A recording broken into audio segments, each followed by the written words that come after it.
결혼 준비 시작한 지 얼마 되지도 않았는데 아무리 봐도 내 남편으로 사는 것보다는 엄마 품의 효자아들로 평생을 사는 게 훨씬 더 나아 보여서 예비시댁에 귀한 아들 반품해주고 돌아왔어요. 저런 사람이 내 시어머니가 된다는 생각만 하면 소름이 다 돋을 정도였는데 중간 역할은커녕 엄마 말에 거역 못하고 엄마 말만 철썩 믿고 따르는 남자친구 보니 결정을 내리는 게 어렵지는 않았습니다. 몇 년을 연애했고 눈에 콩깍지가 끼어있다 해도 제가 스스로 제 발을 10월드 구렁텅이에 빠뜨릴 정도로 무지렁이는 아니었거든요. 어설프게 조율하는 것보단 빠른 파혼이 맞다 싶어 이렇게 큰 결단을 내렸습니다. 저희가 상견례할 당시만 해도 아무런 문제가 없었어요.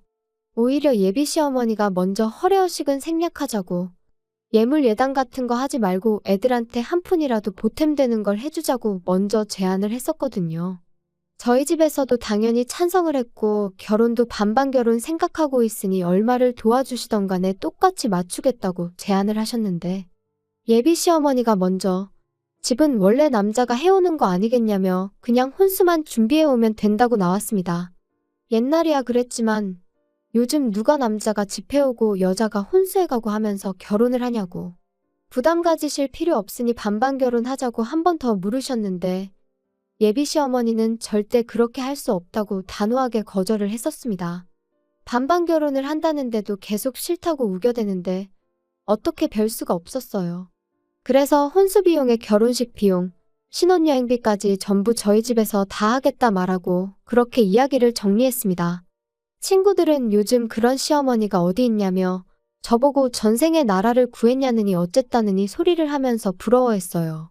다들 부럽다 부럽다 하니까 저도 처음에는 좋은 시댁 만났구나 막연하게 그렇게 생각하고 있었죠.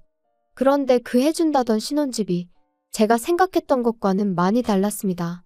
집을 해준다니까 뭐 강남에 몇십억 하는 아파트를 들어가야겠다 그런 욕심을 부렸던 건 절대 아니었어요. 다만 신혼집의 위치라든지 그런 것들에 있어서 당연히 그 집에서 살아갈 저희에게 선택권이 있는 건 줄 알았거든요. 그런데 그런 게 아니었어요. 집은 이미 상견례, 아니 저랑 남자친구 결혼 이야기 처음 오가기 시작했을 때부터 구해져 있던 거나 마찬가지인 상황이었죠. 집을 해준다고 했지만 애초에 매매로 집을 해주는 게 아니었습니다. 전세로 들어가는 거였고 집주인은 다른 사람이 아닌 예비 시어머니의 친언니, 그러니까 예비 시이모님이었습니다. 남자친구네 이모가 누군가에게 전세를 주고 있던 집이었는데 그쪽 지역이 재개발 호재가 생기면서 전세 가격이 많이 올랐다고 하더라고요. 그런데 그 집에 먼저 살고 계시던 분이 오를 만큼 오른 전세금을 감당하지 못해 재계약을 못하고 나가게 되었는데 예비 시이모라는 그분이 욕심을 부렸는지 그 사람이 나간 뒤로 계속 빈집으로 놀리고 있었다고 하더라고요. 그런데 마침 저희 결혼 이야기가 오가기 시작했던 거고 예비 시어머니가 그 집에 전세를 얻어 저희 신혼집을 해주겠다는 소리였던 거예요. 애초에 반반 결혼이 성립이 안 되었던 건 전세금을 예비 시어머니가 해주는 거긴 하지만 결과적으로는 돌려받아갈 돈이니 저희한테 땡전 한 푼 안 도와주는 거나 마찬가지였던 거죠. 그래도 집을 싸게 얻는 게 어디냐 하고 집 구경을 갔는데 집의 상태가 아주 처참했습니다. 집이 좋아서 살기 좋은 동네라서 집값이 오른 게 아니고 그냥 동네가 싸그리 환골탈퇴한다는 재개발 호재 때문에 집값이 올랐던 그저 썩어빠진 오래된 아파트였었어요. 제 생각엔 재개발까지 본인들은 살기 싫고 당장 재개발은 소식만 있을 뿐 언제인지 감도 못 잡겠고 그런데 집을 빈집으로 놀리자니 아까운 와중에 때마침 저희가 결혼한다고 하니 그 집에 세를 얻어준 걸로밖에 받아들여지지가 않았습니다. 크기도 끼케야 14평 정도 돼 보이고 얼마나 오래된 아파트인지 엘리베이터도 없는 그런 아파트였어요. 단 한 가지 마음에 들었던 건 회사 출퇴근하는 버스가 집 앞으로 다닌다는 사실이었죠. 출근하는 것만큼은 편하겠더라고요. 그래도 당장 큰돈 아끼는 게 어디냐. 집에 들어가는 돈 신경 안 쓰고 살아도 되게 된 만큼 열심히 모아서 좋은 집으로 이사 나가자 그런 생각이었죠. 저희 부모님이 저희 신혼집이라고 사진 찍어 놓은 거 몇 개 보여드렸더니 완전 사기당한 기분이라고 하시더라고요. 반반하자는데 한사코 거절했던 게 저런 꿍꿍이가 있었던 거였냐고요. 그때만 해도 저는 저희 부모님을 설득했어요. 좋은 점만 보자고요. 집도 오래되고 평수도 작으니까 혼수도 대충 가성비 제품으로 채워놓고 이사 갈 때 새로 구하면 되는 거 아니겠냐고요. 어쨌든 덕분에 한동안 내야 할 대출이자 아꼈다고 치면 반반 결혼하는 거나 마찬가지 아니겠냐고 그렇게 부모님을 설득했어요. 그런데 하루는 남자친구가 저한테 종이 한 장을 건네주더라고요. 이게 뭐냐고 물었더니 남자친구도 자기도 자세히 안 봐서 잘 모르겠는데 엄마가 혼수리스트라고 적어준 거라고 하더군요. 남자친구 보내고 나서 집에 돌아와 그때가 돼서야 적어준 혼수리스트를 체크해봤습니다. 그런데 적혀있는 혼수리스트가 아주 가관이더군요. 일단 브랜드가 전부 국내 굴지의 대기업 제품들밖에 없었어요. 모델명에 색깔까지 자세하게도 적어줬는데 인터넷 찾아봤더니 심지어 두 브랜드에서도 제일 비싼 최고급 라인의 제품들이더군요. 조금 어이가 없었어요. 집은 언제부터 관리를 안 했던 건지 벽지도 다 누렇게 떠있고 바닥 장판도 여기저기 찢어진 곳 투성이에 심지어 요즘은 보기도 힘들다는 그 전통 한지 모양 장판이었거든요. 보아하니 리모델링을 해줄 리는 만무했고 저희 돈으로 대충 도배랑 장판만 할 계획이었는데 아무리 도배 장판을 새로 한다고 해도 샤시도 오래된 알루미늄제 샤시인데 그런 집에 가정가구만 최고급 최신형을 써야 할 이유가 하나도 없잖아요. 가정가구가 최고급 최신형이라고 썩은 집이 좋은 집이 되는 건 아니니까요. 어차피 열심히 모아서 이사갈 계획이 있긴 했지만 그때 가서 좋은 가전 좋은 가구 맞춰서 놓고 싶지 미리 사둔다고 생각하는 건 방법 축에도 들지 못했죠. 그때 가면 또 그때 돼서 최신형 최고급 제품이 따로 있을 텐데 미리부터 사서 썩은 집에 가정가구 모셔두는 게 무슨 의미가 있었겠나요? 끝까지 읽어보니 별게 다 들어가 있더라고요. 하도 오래된 구축이라 방음은 잘 되게 하겠다만 14평 집에 75인치짜리 TV는 왜 필요하고 홈시어터랑 안마의자는 또 왜 필요한지 싶었습니다. 애초에 저희가 TV를 그렇게 챙겨보는 스타일도 아니고 안마의자도 있으면야 편하긴 하겠지만 솔직히 저희 나이에 안마의자가 벌써부터 필요한가 싶기도 하고 거실이라고 저희 둘바닥에 누우면 꽉 차는 느낌인데 거기에 그런 초대형 TV에 음향 시스템까지 갖춰놓고 안마의자까지 놓는 생각을 하니 들어는 갈란지 발 디딜 틈이라도 있을런지 감도 안 잡히더군요. 방이 2개이긴 했는데 워낙에 좁은 평수였다 보니 거실이 더 좁아지는 구조였거든요.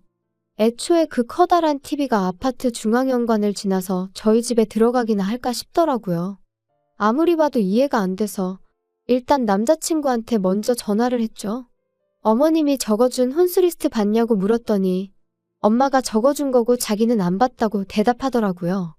그래서 제가 사진 찍어서 보내줄 테니 한번 봐보라고 했습니다. 그런데 남자친구는 우리 엄마가 적어서 보내준 건데 어련히 알아서 잘하지 않았겠냐며 피곤하다고 그냥 전화를 끊어버리더라고요. 지네 엄마가 결혼하는 것도 아니고 지가 결혼하는 건데 어떻게 저렇게 무관심할 수가 있나 싶었고 어이가 없었죠.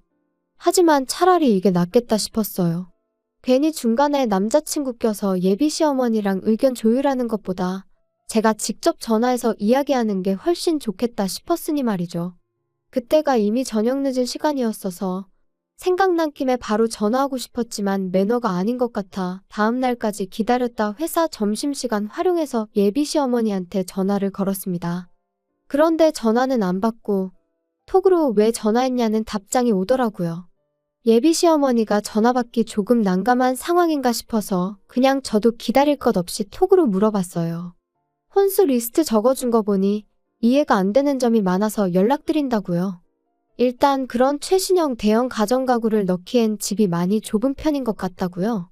그런데 예비 시어머니는 요즘 혼수해오면 다들 기본적으로 그 정도는 해온다던데 그런 것도 모르냐며 오히려 역으로 저한테 물어보더라고요. 저는 그저 혼수는 집에 맞게 무리하지 않는 편에서 제가 알아서 정하고 싶다고 그래서 물어본 거라고 대답했는데 예비 시어머니는 얼마짜리 집을 해주는데 그까짓 혼수 얼마나 된다고 그것도 못 해오겠다고 이러느냐고 말하더군요. 제가 못 해가겠다고 하는 소리가 아니라 집에 안 어울려서 그러는 거라고 다시 설명을 했지만 남들 다 해가는 만큼만 적은 거니 앓는 소리 하지 말고 하나도 빠짐없이 다 하라고 하더라고요. 그 이후에는 톡을 보내도 읽고 무시하는 식이었어요. 곰곰이 생각해봐도 이건 아니다 싶더라고요. 솔직히 막말로 집도 말이 해준다는 거지. 남의 집 빌려다가 당분간 저희들 살게 해주는 거잖아요.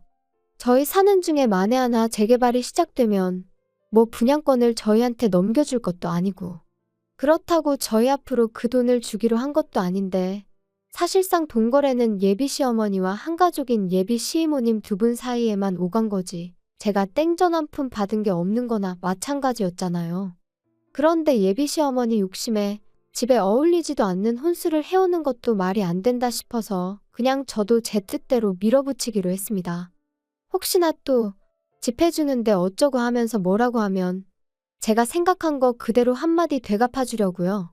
시어머니가 적어놓은 혼수 목록이 대충 계산만 해봐도 5천만 원이 훌쩍 넘었거든요. 제가 인터넷 뒤져가며 이것저것 찾아서 가성비 제품들로 구성해봤더니 그 코딱지만한 집 채우는데 500만 원이면 충분하겠더라고요. 예비 시어머니가 아들 시켜서 저한테 종이 한 장 휙 던져놓고 통보식으로 혼수 목록 줬던 것처럼 저도 똑같이 제가 새로 고친 혼수 목록 톡으로 사진 찍어서 예비 시어머니한테 보냈어요. 톡으로 또 이게 뭐냐고 물어오길래 불편하게 톡으로 하지 말고 전화로 하자고 말했죠. 뭔가 싶었는지 이번에는 전화를 바로 받더라고요. 예비 시어머니는 전화 받자마자 내가 적어준 거에서 뺄 게 뭐가 있다고 그걸 네 맘대로 고치냐며 짜증 섞인 목소리로 말을 꺼냈습니다. 제가 보니 빼고 고치고 할 게 한두 가지가 아니라서 다 고쳤다고 이유도 다 설명드리겠다고 말씀드렸죠. 짜증난 시어머니 말투 뒤로 하고 제 할 말을 시작했어요. 방이 2개라고 에어컨 방마다 설치할 수 없으니 하나 빼는 거다. 건조기가 있으면 저희가 편하겠지만 안타깝게도 베란다가 너무 작게 나와서 설치조차 불가능하다더라.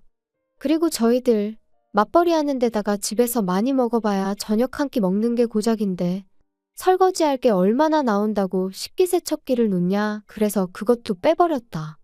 같은 이유로 양문형 냉장고도 필요 없다고. 냉장고에 들어간다고 음식이 안 상하는 것도 아니지 않느냐? 괜히 큰 냉장고 때문에 안 그래도 좁아터진 집 더 좁아 보이고 전기세만 더 많이 나온다고. 그냥 적당한 크기의 냉장고로 바꾸겠다 했죠. 이런 식으로 하나하나 조목조목 이유를 대가며 바꾸는 이유랑 아예 목록에서 제외해버린 이유를 설명하니 예비 시어머니가 아주 잘났다고 벌써부터 돈을 이렇게 아끼는 걸 보니 조만간 부자 되겠다며 빈정거리는 말투로 말을 하더라고요. 하지만 그게 끝이 아니었죠. 아직 대망의 TV랑 홈시어터, 안마의자랑 고급 소파까지 거실에 들어갈 가전가구들은 시작도 안 꺼냈거든요. 솔직히 이 부분이 제일 거액이었다 보니 꼭 짚고 넘어갈 생각이었어요. 예비 시어머니한테 단도직입적으로 거실에는 테이블 하나랑 좌식의자 2개 정도 놓고 아무것도 놓을 생각 없다고 했습니다. 좁아터진 집 넓어 보이려면 아무것도 없는 게 최고인 거 모르시냐고. 그리고 집에서 TV 볼 일도 거의 없는데 무슨 TV냐. 그냥 거실에서는 차나 가끔 마시고 휴식하고 싶을 때 쉬는 공간으로 쓸 계획이니 그런 고급 가전제품들은 하나도 필요 없다고 딱 잘라서 말했죠. 예비 시어머니는 TV도 없이 세상 돌아가는 소식은 어떻게 알고 살 거냐고 집에 TV를 안 놓을 생각을 하냐며 뭐라고 하길래 요즘 그런 건 TV 없어도 다 폰으로 보고 컴퓨터로도 볼 수 있는 거 모르시냐 했죠. TV 틀어봐야 재방송밖에 안 해주는 것 같은데 잘 보지도 않는 거 매달 요금 내고 그런 거 신경 쓸 바에 아예 TV 없이 지내보겠다고 말했습니다. 그랬더니 예비 시어머니가 그럼 안마의자랑 TV 그런 것들은 당신 집에 놓을 테니 생략하지 말고 당신 집에 가져다 놓으라고 하더군요. 그래서 제가 지금 무슨 소리를 하시는 거냐 했습니다. 혼수 이야기 하고 있는데 왜 신혼집 가전가구를 어머님 댁에 놓으라고 하냐고 되물었죠. 그랬더니 예비 시모가 생각해보라며 그래도 내가 집까지 해주는데 뭐라도 하나는 받아야 면이 좀 서지 않겠냐고 하는 거예요. 아니 상견례할 적엔 예물 예당 같은 허례허식은 생략하자고 하신 분이 이번엔 대놓고 시댁에 최신형 가전가구를 놓아달라고 요구하고 있으니 어이가 없었죠. 심지어 그것들만 해도 거의 2천만 원이 넘는 고가의 제품들이었거든요. 예비 시어머니는 계속해서 허례허식이 아니라 집 해주는데 혼수 고작 그거 해오면 수지타산이 안 맞지 않느냐며 계속해서 바꿔달라고 요구를 해오더군요. 아무리 생각해도 이건 아니다 싶었고 더 말해봐야 말도 통하지 않겠다 싶어서 그럼 한번 생각해본다 말하고 다시 연락드리겠다 한 뒤 전화 끊어버렸습니다. 그렇게 전화 끊고 나니 정말 말 그대로 현타가 오더라고요. 막상 저랑 결혼한다는 남자친구는 엄마가 혼수로 얼마나 말도 안 되는 걸 요구하고 있는지에 대해서는 관심도 없지 싶었고 시어머니 될 사람은 제가 악착같이 돈 안 쓰려고 기싸움하는 것 같으니 뭐라도 뜯어내려고 하는 심보인 것 같았고요. 그러다 보니 아무리 생각해도 이건 좀 아니다 싶어서 그날은 퇴근하고 자취방이 아니라 부모님 집으로 돌아갔어요. 그리고 부모님한테 이 상황을 말씀드렸죠. 14평짜리 집에 꽉꽉 채워 집어넣을 최신형 대형가전부터 가구들까지 목록 적어놓은 것도 보여드렸어요. 어머니도 기가 찼는지 어이없다는 표정을 지으시더라고요. 당장 남자친구한테 전화해서 그냥 결혼은 양가 도움을 받지 말던가 반반 똑같이 지원받아서 하는 걸로 하자고 말하라시더라고요. 그래서 남자친구한테 바로 전화를 했어요. 지금 상황을 충분히 이해가 되도록 설명을 해줬는데 남자친구는 그런 건 생각도 안 하고 바로 짜증부터 내더라고요. 애초에 그럴 거면 해온다고 하질 말았어야지 않는 거 아니냐고요. 그러면서 또 한다는 소리가 엄마랑 이야기해보고 연락 줄 테니까 그렇게 알라고 하는 겁니다. 예비 시어머니만의 문제였다면 저희 부모님이 어떻게든 조율해보려고 도와주셨을 텐데 가만 보니 이건 비단 예비 시모 혼자만의 문제가 아니라 그 아들인 남자친구한테도 문제가 있다는 걸 알게 되었습니다. 저희 부모님도 그 상황을 두 눈으로 목격하시니 엄청 열받아 하셨어요. 어머니가 저한테 예비사돈한테 남자친구가 전화 걸어서 통화 못하기 전에 곧바로 전화 좀 걸어보라고 하더라고요. 남자친구가 예비시어머니한테 전화 거는 걸 미뤘던 건지 예비시어머니가 바로 전화를 받았어요. 바로 전화 받으실 분이 아닌데 생각해보니 제가 시댁가전 바꿔주는 걸 생각해보겠다고 말하고 전화를 끊었었다는 게 생각이 딱 나더라고요. 예비시어머니가 전화를 받는 걸 확인하자마자 저희 어머니께서 핸드폰 바로 뺏어다가 한마디 하셨어요. 이런 식으로 나올 거면 그냥 반반 결혼시키자고요. 예비 시어머니는 어떤 상황인지 곧바로 눈치를 챘던 건지 거기서 오히려 큰 소리를 치더군요. 아니, 그럼 애초부터 해온다는 소리를 하지 말았어야 했던 거 아니냐? 그리고 한쪽에서 집해오면 반대쪽에서는 원하는 대로 혼수해오는 게 당연한 거 아니냐고 하는 겁니다. 그 말 듣자마자 저희 어머니가 다시 전화에다 대고 한 소리 하셨어요. 내가 단칸방 들어가서 월세 사는 한이 있더라도 지금 사는 집 저희 신혼집으로 쓰게 내주겠다고요. 집은 내가 해올 테니 예비사돈이 혼수를 해오는 걸로 하셔라 했습니다. 다 쓰러져가는 14평 쓰레기 아파트 가지고 혼수 5천만 원치 받으려고 했나 본데 우리 집은 당신 언니가 가지고 있다는 그 잘난 집보다 평수도 크고 집값도 훨씬 더 받는 거 알고 계시냐고. 그러니 우리 집 신혼집으로 내주면 아주 리모델링부터 시작해 가전가구에 자동차까지 싹 다 받아내야겠다 했습니다. 집 해오면 원하는 대로 혼수해주는 게 당연한 거라고 하셨지 않냐고. 어디 한번 얼마나 해오는지 한번 두고 봐야겠다고 으름장을 놓으셨죠. 그랬더니 이게 지금 경우없게 뭐 하는 짓이냐고 따지더군요. 예의라고는 눈꼽만치도 없는 행동인 거 알고 그러는 거냐며 큰 소리를 치길래 제가 어머니한테서 전화기를 뺏어다가 예비시모한테 한마디 해줬습니다. 당신네들이 했던 거 그대로 똑같이 하는 건데 경우 없고 예의 없다고 하는 걸 보니 아줌마가 아들 결혼을 빌미로 얼마나 개수작을 부리고 있는지는 알고 있는 것 같아서 다행이라고요. 제 말을 듣고는 언성을 높이며 너는 시어머니가 아주 우습게 보이냐고 아주 시집 오면 버르장머리를 개조해줘야겠다고 겁을 주더라고요. 그래서 저도 한마디 해줬습니다. 아줌마 정신 차리라고요. 아직도 내가 결혼하고 싶어서 이러는 건 줄 아냐고 파혼하자고 하는 소린데 눈치 좀 챙기라고 한마디 해줬어요. 예비 시어머니가 저보고 말 다 했냐 그러길래 뭐 더 듣고 싶은 말 있으시냐고 한 번 더 듣고 싶으면 말만 하라고 했어요. 몇 번이고 더 해줄 수 있다고 말이죠. 그렇게 파혼하고 나니까 여태까지 결혼에 관심도 없어 보이고 엄마 말 거역하지 말라던 남자친구가 찾아와서는 한 번만 기회를 달라고 제 앞에 싹싹 빌더라고요. 그런데 그 모습이 전혀 신뢰가 가지 않았어요. 엄마한테 무슨 말이라도 듣고 찾아온 건 아닌가 싶더라니까요. 이모네 집 세입자 못 구할 것 같아서 저러나 혼수로 모티브라도 하나 바꾸는 걸로 줄여보겠다 하려나 싶었어요. 그때 딱 느꼈죠.